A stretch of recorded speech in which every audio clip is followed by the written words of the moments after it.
क्या आपने कभी सोचा है कि एक बच्चा जो राजघराने में पैदा होता है उसका बचपन कैसा होता होगा? सोचते होंगे जरूर उनका बचपन आम बच्चों की तरह नहीं होता होगा। पर क्या आप जानते हैं कि मोहम्मद बिन तुगलक, जो बाद में एक बहुत ही विवादास्पद सुल्तान बना, उसका बचपन भी कुछ ऐसा ही था। मोहम्मद बिन तुगलक का जन्म 1300 ईस्वी में हुआ था। उनके पिता सुल्तान गियासुद्दीन तुगलक एक बहुत ही ताकतवर शासक थे, लेकिन मोहम्मद का बचपन आम बच्चों की तरह नहीं था। उन्हें शुरू से ही पढ़ाई और तलवार चलाने में माहिर होने के लिए मजबूर किया गया। उनका बचपन एक तरह से ट्रेनिंग पीरियड था, जहां उन्हें एक भविष्य का राजा बनाने की तैयारी की जा रही थी। एक किस्सा याद आता है जब मोहम्मद सिर्फ 10 साल के थे। एक दिन उनके पिता ने उन्हें दरबार में बुलाया और पूछा, बेटा, अगर तुम्हें कभी राज्य संभालना पड़े तो तुम क्या करोगे? छोटे मोहम्मद ने जवाब दिया, मैं अपने लोगों को इंसाफ दूंगा और उनकी हर समस्या का हल ढूंढूंगा। यह सुनकर सब हैरान रह गए, क्योंकि एक 10 साल के बच्चे के मुंह से इतनी गहरी बात सुनकर सबको लगा कि यह बच्चा जरूर कुछ अलग करेगा। पर क्या आप जानते हैं कि यही बच्चा बाद में इतना विवादास्पद क्यों बना? क्यों उसने ऐसे फैसले लिए जो लोगों को समझ नहीं आए? इसका जवाब ढूंढने के लिए हमें उनकी जवानी में जाना होगा। मोहम्मद बिन तुगलक की जवानी का वक्त आया जब उनके पिता की मौत के बाद 1325 ईस्वी में वह सुल्तान बने। उनका राज्य बहुत बड़ा था और वह एक बहुत ही पढ़े लिखे शासक थे। उन्हें विज्ञान, गणित और दर्शन में बहुत दिलचस्पी थी। लेकिन क्या आप जानते हैं कि उनका पहला बड़ा फैसला क्या था? उन्होंने अपनी राजधानी दिल्ली से दौलताबाद शिफ्ट करने का फैसला किया। यह फैसला सुनकर सब हैरान रह गए।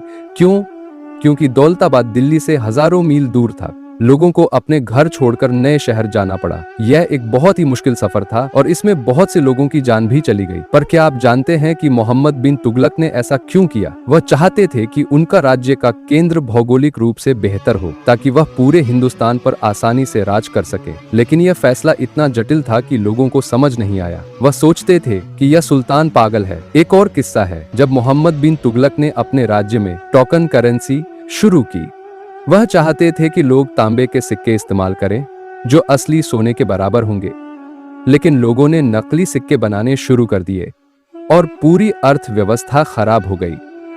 क्या आप सोचते हैं कि मोहम्मद बिन तुगलक पागल थे या वह अपने वक्त से बहुत आगे थे? इसका जवाब ढूंढने के लिए हमें उनके बुढ़ापे में जाना होगा। मोहम्मद बिन तुगलक का बुढ़ापा बहुत ही दुख भरा था। उनके सारे फैसलों की वजह से लोग उनसे नाराज थे। उनका राज्य आर्थिक रूप से कमजोर हो चुका था और लोगों का भरोसा उठ चुका था। एक किस्सा है जब मोहम्मद बिन तुगलक ने अपने ही एक करीबी दोस्त को सजा दी क्योंकि उसने उनके खिलाफ साजिश की थी। यह बात उनके दिल को बहुत चुभी, क्योंकि वह अपने दोस्तों पर बहुत भरोसा करते थे। उन्होंने कहा, जब तक मैं जिंदा हूँ मैं अपने राज्य को बचाने की कोशिश करता रहूंगा। लेकिन 1351 ईस्वी में उनकी मौत हो गई। उनका अंत एक ऐसे सुल्तान का था जो अपने वक्त से बहुत आगे सोचता था, लेकिन लोगों को समझ नहीं आता था। उन्होंने जो भी किया अपने लोगों के लिए किया, लेकिन उसका असर उल्टा हुआ।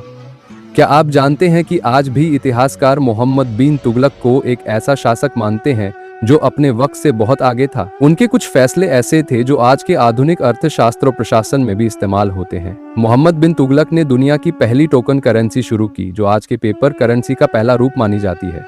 उन्होंने किसानों के लिए कुछ सुधार शुरू किए जिससे वह अपनी फसल को बेहतर तरीके से उगा सके।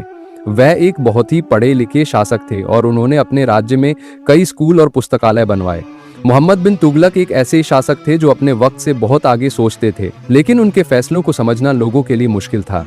उनका सफर एक अजीब और दर्द भरा सफर था जो हमें सिखाता है कि कभी-कभी अपने सपनों को पूरा करने के लिए लोगों को समझना बहुत जरूरी है।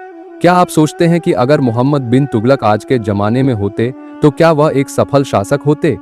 सोचिए और अपने दोस्तों से इस बात पर चर्चा कीजिए।